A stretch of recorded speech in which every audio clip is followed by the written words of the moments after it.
Santa Casa e você.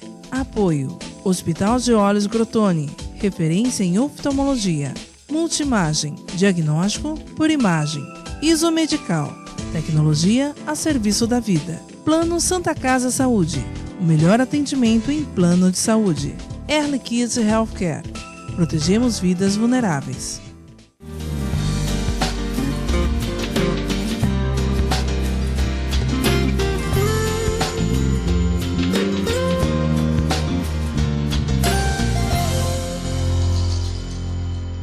Olá, telespectador, olá, telespectadora, está no ar Santa Casa e você. No programa de hoje, nós recebemos aqui, com muito orgulho, com muito carinho, o chefe do setor de hematologia da Santa Casa, o Dr. José Eduardo Nicolau.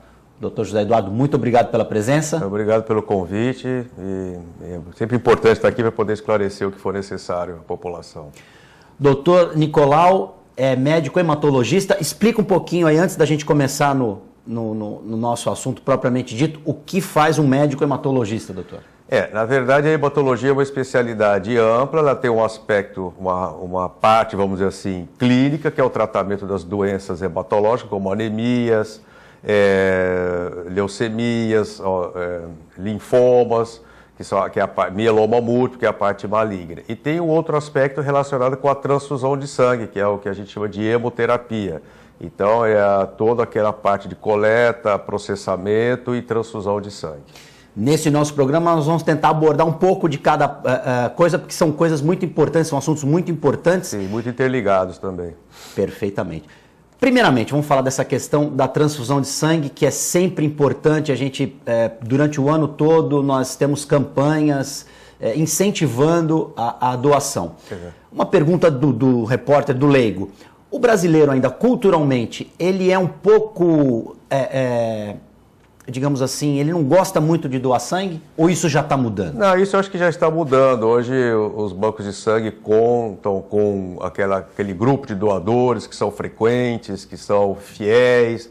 No caso da Santa Casa em particular, existe sempre os doadores que não nos abandonam, né? Mas isso não dispensa o fato de ter que fazer campanhas junto aos familiares, às vezes até através da imprensa, para estimular que novas pessoas, novos doadores sejam incluídos nesses doadores habituais, né? E o doador de sangue é o indivíduo, é até desnecessário ressaltar a importância do doador de sangue, o indivíduo é fundamental, e a doação altruística, né? É um ato de altruísmo, e o indivíduo está lá doando o seu sangue e salvando vidas, né? E a gente tem que estimular esse tipo de atitude, porque não é salvar vidas só uma frase que a gente repete, não. No dia a dia, nós salvamos muitas vidas com a doação de sangue. E dentro dessa questão de doação de sangue, existem os vários tipos sanguíneos. Exato. Qual que é o mais, digamos assim, raro? Qual que é o mais importante? Eu sei que todos os sangues são importantes, mas existe o fator RH e o tipo de sangue mais raro? O menos frequente, que é aquele que o banco de sangue sempre tem que olhar com mais carinho no seu balanço de entrada e saída, é o chamado O negativo, é o ORH negativo, né? Mas, enfim, como eu falei, com as campanhas permanentes, com aquelas doações frequentes, então o banco de sangue, de maneira geral, consegue manter o seu equilíbrio entre saída e entrada. O nome já é banco porque é como banco de dinheiro. Uns depositam e outros retiram, né? Em situações excepcionais, no caso de um acidente grave, um paciente grave, ou, enfim, pode haver um desequilíbrio e aí há necessidade de a gente reforçar, às vezes, as campanhas, e muitas vezes são feitas através até de redes sociais, né? Que hoje em dia atinge grande número de pessoas. E essas campanhas são importantes, e importantes até não só pelo número de pessoas que atendem, né, mas que também que essas pessoas diluam a sua presença no banco de sangue em diversos dias da semana, porque nós temos um problema que limita, que é o prazo de validade do sangue. Então o sangue, ele não...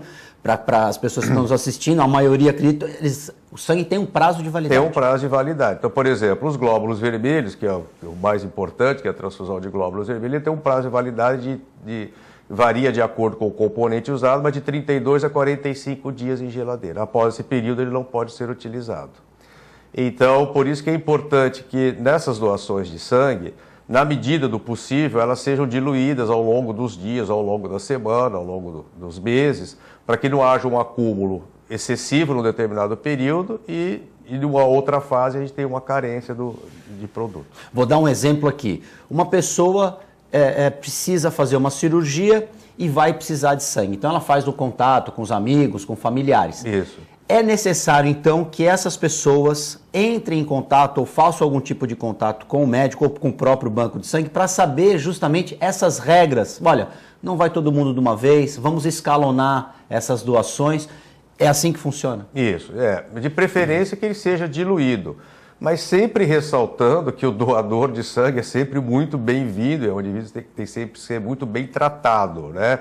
Então, se houver possibilidade de se diluir ao longo do tempo a doação, é preferível. Mas, obviamente, ninguém vai negar o atendimento ao doador de sangue. Doar sangue, outro tabu que eu queria abordar com o senhor. Doar sangue não faz mal nenhum para o doador, ao contrário. Não tem nenhum risco. O volume que é retirado é facilmente recuperado pelo organismo. Não tem nenhum risco de adquirir qualquer tipo de doença durante a doação.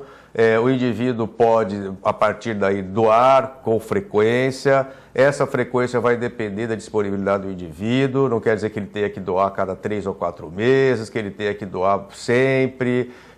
Se um determinado período ele não pode doar por algum motivo, ele pode adiar, mas não traz nenhum risco e não traz nenhum perigo para o doador. É claro que na triagem, na avaliação prévia, são feitos, é feita uma entrevista, são feitos exames, é feito o exame físico, é medida a pressão, temperatura, peso do indivíduo e o nível de hemoglobina, que é para saber se o indivíduo eventualmente tem anemia ou não. Porque o cuidado do médico do banco de sangue, o cuidado da equipe do banco de sangue, é tanto com a saúde do receptor, ou seja, do paciente, mas também com a saúde do doador. Porque não adianta você tirar sangue do indivíduo que vai trazer prejuízo para ele. Então existe todo um cuidado, e até baseado em portarias rigorosas do Ministério da Saúde, para que tenha esse cuidado também com o doador de sangue, com a sua saúde. Então existe um protocolo que também vai proteger o doador, inclusive ele recebe, o sangue que ele doa é feito um exame nesse sangue, se houver algum problema ele é avisado. Exatamente, são feitos vários exames obrigatórios por lei, né, que são bastante conhecidos, para hepatite B, hepatite C, HIV, sífilis, doença de Chagas, enfim, e esse indivíduo recebe esses resultados e se porventura algum resultado for positivo ou tiver algum fato duvidoso, esse doador ele é convocado e é devidamente informado e orientado para procurar os cuidados que ele necessitar. Doutor Nicolau, qual é o perfil do doador hoje?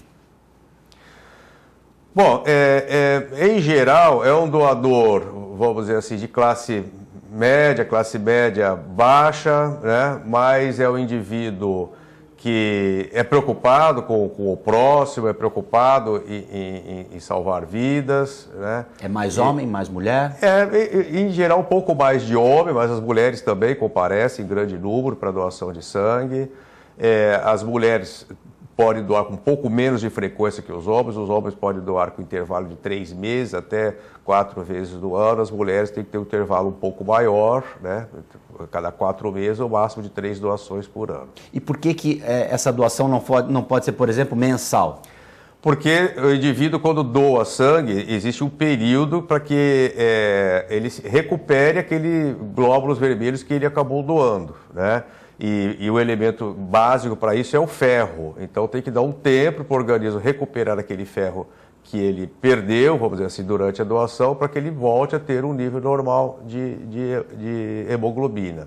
Se ele doa com intervalos muito curtos, corre o risco do doador desenvolver anemia. Então ele fica com a capacidade do sangue dele não ter a qualidade que precisa, inclusive para o sustento do organismo. Dele próprio, exatamente. Por isso que a legislação prevê esses intervalos e prevê essa avaliação prévia do doador. O cuidado com o doador tem que ser tão intenso quanto o cuidado com o paciente que recebe o sangue. quem pode doar sangue e quem não pode doar sangue? Não, pode doar indivíduos de 16 a 69 anos de idade, né? Em geral, os menores de idade, menores de 18 anos, necessitam de uma autorização dos pais ou do responsável. Indivíduos que já são doadores habituais podem doar até 69 anos e 11 meses e 29 dias, ou seja, até os 70, né? A primeira doação tem que ser no máximo até os 60 anos de idade, indivíduos que tenham no mínimo 50 quilos de peso, que gozem de boas condições de saúde, que não tenham nenhuma doença grave, que não tenha feito nenhuma cirurgia grave ou tenham feito algum tratamento grave anterior. A legislação, a portaria que a gente é obrigado a seguir, ela prevê diversas situações em que o doador pode ser considerado inapto temporariamente ou definitivamente. Então, um exemplo do temporário é o indivíduo que teve dengue, né? Então, ele tem um intervalo aí de 4 semanas após a cura. O indivíduo que tomou uma vacina, por exemplo, de vírus vivo ou de bactéria, enfim, de vírus vivo atenuado, ele tem um prazo maior até poder doar sangue após a doação. Por outro lado, indivíduos que tiveram tratamento para algum tipo de câncer, algum tipo de tumor, que fizeram cirurgia cardíaca. Então, esse indivíduo, ele é considerado inabilitado definitivamente. Quem é hipertenso, por exemplo, pode doar? Não tem. Se estiver fazendo uso regular da medicação e na hora da doação, ao medir a pressão, os níveis de pressão estiverem dentro do que estabelece a portaria, não tem contraindicação. Quem já teve algum tipo de doença relacionada ao sangue, hepatite, sífilis, HIV, esse não pode doar Não, esses indivíduos que tiveram a hepatite de criança até os 12 anos de idade não tem contraindicação em doar, porque geralmente é a hepatite A e que não tem risco de transmissão pela transfusão de sangue.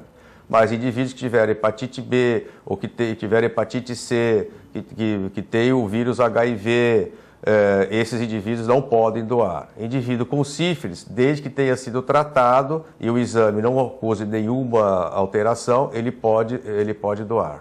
Todos esses exemplos que nós citamos aqui, eles constam nesse protocolo dos exames? Sim. O doador, antes de fazer qualquer tipo antes desse sangue ser aproveitado, melhor dizendo, ele passa por toda essa bateria de exames? Na verdade, antes mesmo até da doação, ele passa por uma triagem clínica, que a gente fala, como eu citei, medida a pressão arterial, visto temperatura, visto peso, visto se ele não tem anemia, é feito um exame rápido para anemia. Se ele não tem nenhum problema, ele vai passar para uma sala com uma entrevista, só tem ele, o entrevistador, o indivíduo treinado para fazer perguntas a respeito de condições de saúde, uso de medicamentos, tratamentos médicos anteriores. E se o indivíduo, então, na triagem clínica não teve nenhuma contraindicação, se na entrevista também não teve nenhum problema, então ele passa para a doação de sangue. Doutor Nicolau, nós vamos fazer um rápido intervalo. Santa Casa e você volta em instantes.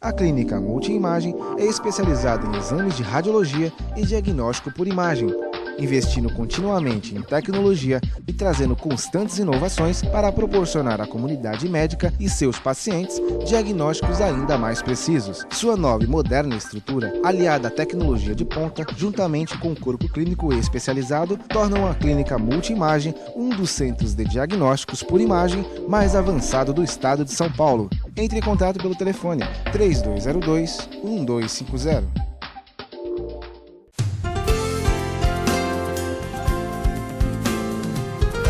Plano Santa Casa Saúde de Santos, cuidando de você há mais de 2 décadas, com muito carinho. Afinal de contas, são quase 90 mil vidas. Atendimento em todas as cidades da Baixada Santista e Litoral Sul.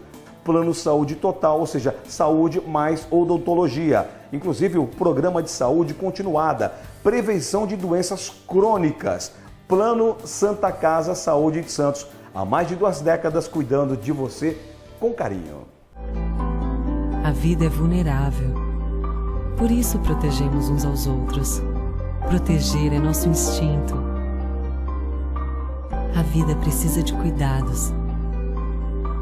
Cuidados que começam na infância. Alguém para compreender suas necessidades, para te apoiar mesmo quando o desafio é grande. Todos precisamos de auxílio em algum momento. Alguém para trazer conforto e demonstrar comprometimento com você a qualquer hora ou lugar. Air Liquide Healthcare. Protegemos vidas vulneráveis. Doar sangue é um ato de solidariedade, cidadania e amor. Faça parte dessa ideia. Seja você também um doador. Doe sangue. Dê um presente de vida a quem necessita. Apoio TV Com.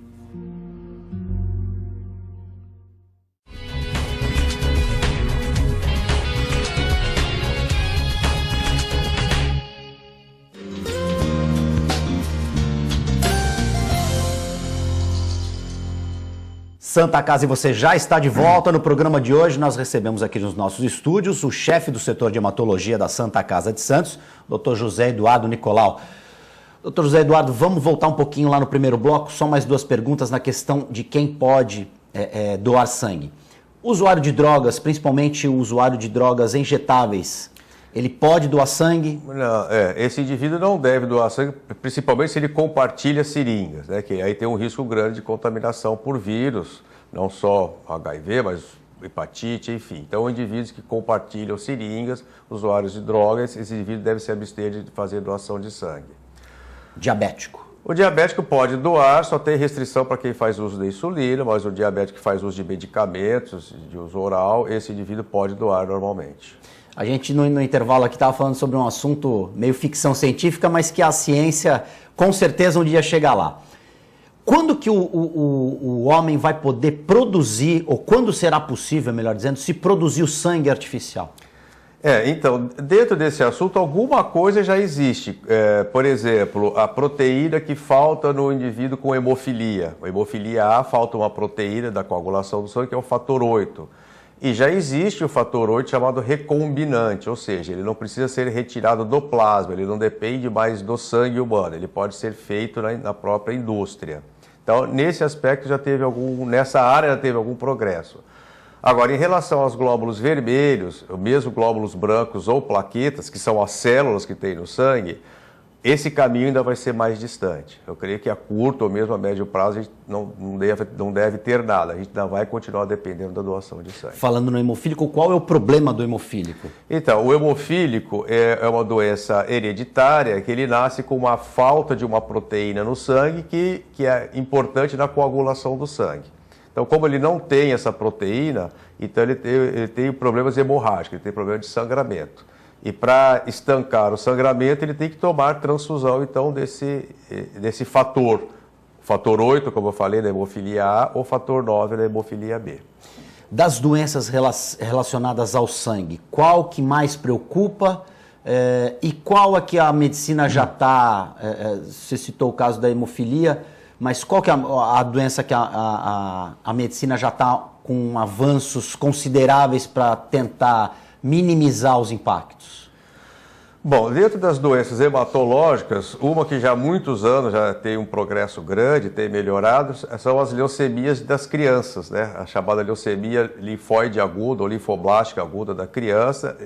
Nesta área já existe um progresso já há muitos anos com índice de cura muito grande, em torno de 85% de cura dessas doenças. Já com previsto transplante de medula? Não, mesmo sem transplante. Mesmo sem transplante. Esse tipo de leucemia de criança, o índice de cura é grande mesmo sem o transplante de medula, né?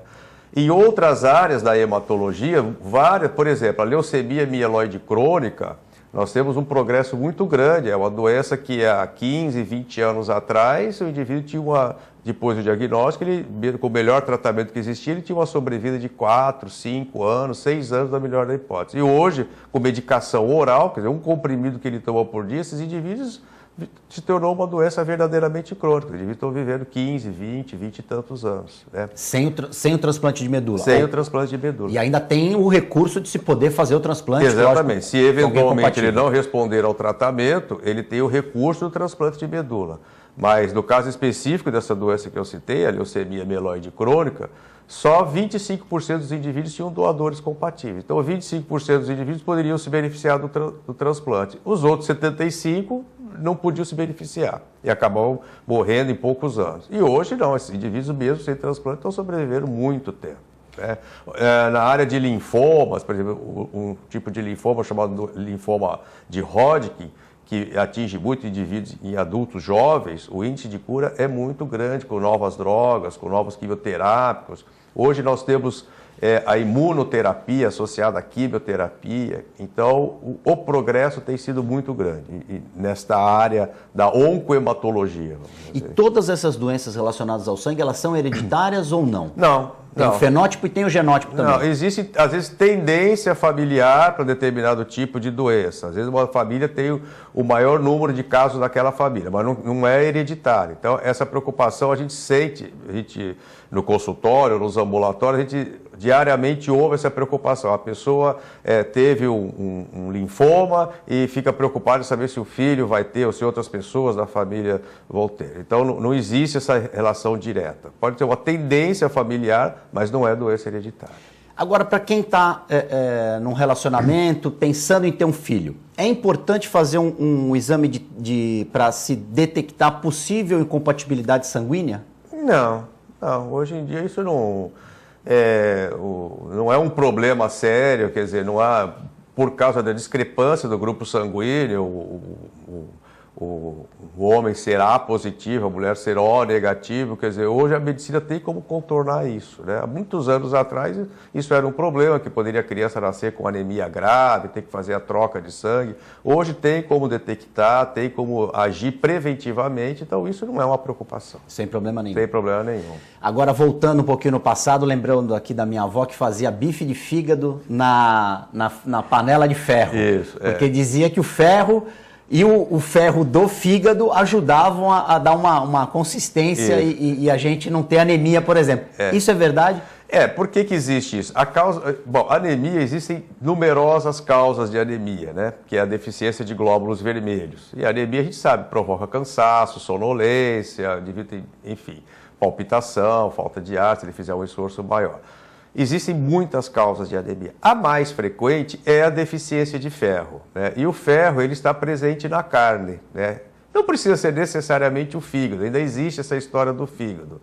O fígado é rico em ferro, mas a carne comum é rica em ferro. Então, cozinhar em panela de ferro também é uma maneira de aumentar a oferta de ferro para o indivíduo. Então, como é a causa mais frequente, existe essa tendência do bife de fígado, então, mas não são todos que precisam disso, né? Existem outras causas de anemia. Então, resumindo, se for por falta de ferro, esse tipo de coisa pode ajudar. Sempre ressaltando que não precisa ser necessariamente o fígado, pode ser a carne comum, né? Mas não quer dizer que toda anemia seja por deficiência de ferro. Isso é muito importante. E que também não é só esse alimento, existem outros alimentos aí disponíveis que também são ricos em ferro. Exatamente. E que se uma dieta bem balanceada também vai fazer um efeito positivo no organismo dessa pessoa. Isso, porque não precisa necessariamente comer muito isso ou muito aquilo. O indivíduo que tem uma alimentação variada, balanceada, como você falou, então ele vai ter as suas necessidades supridas não só de ferro, como de outras vitaminas, vitamina B12, ácido fólico, outras vitaminas que quando faltam também podem provocar anemia. Então, em condições normais, o indivíduo tendo uma alimentação variada, ele não tem que se preocupar com isso, né? Perfeito. Infelizmente o nosso tempo acabou, doutor Nicolau. O senhor vai voltar novamente porque essas questões são muito importantes, são muito detalhadas, a gente tem muita coisa para explorar, mas eu queria agradecer mais uma vez a sua presença. Uma mensagem final agora para falar da importância da doação de sangue. Bom, a gente sempre ressalta a importância do doador de sangue, né?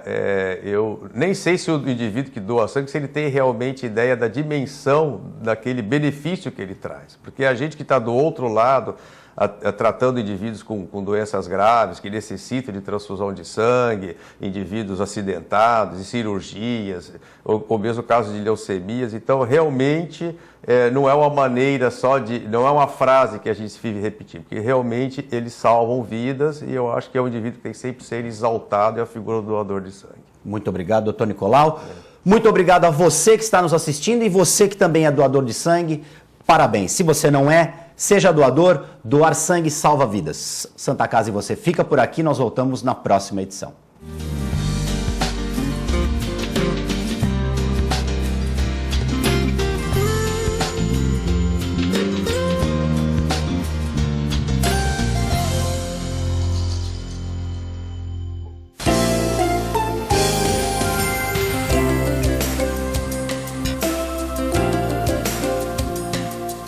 Santa Casa e você. Apoio. Hospital de Olhos Crotone. Referência em oftalmologia. Multimagem. Diagnóstico por imagem. Isomedical. Tecnologia a serviço da vida. Plano Santa Casa Saúde. O melhor atendimento em plano de saúde. Early Kids Healthcare. Protegemos vidas vulneráveis.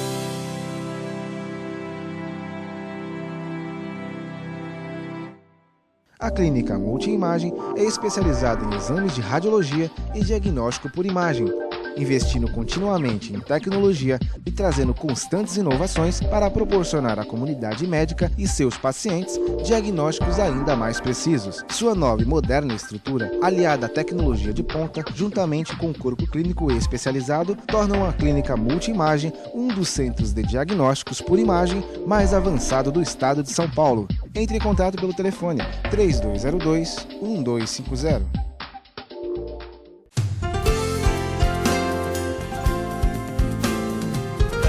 Plano Santa Casa Saúde de Santos, cuidando de você há mais de 2 décadas, com muito carinho. Afinal de contas, são quase 90 mil vidas. Atendimento em todas as cidades da Baixada Santista e Litoral Sul. Plano Saúde Total, ou seja, saúde mais odontologia. Inclusive o programa de saúde continuada, prevenção de doenças crônicas. Plano Santa Casa Saúde de Santos, há mais de 2 décadas cuidando de você com carinho. A vida é vulnerável. Por isso protegemos uns aos outros. Proteger é nosso instinto. A vida precisa de cuidados. Cuidados que começam na infância. Alguém para compreender suas necessidades. Para te apoiar mesmo quando o desafio é grande. Todos precisamos de auxílio em algum momento. Alguém para trazer conforto e demonstrar comprometimento com você a qualquer hora ou lugar. Early Kid Healthcare. Protegemos vidas vulneráveis.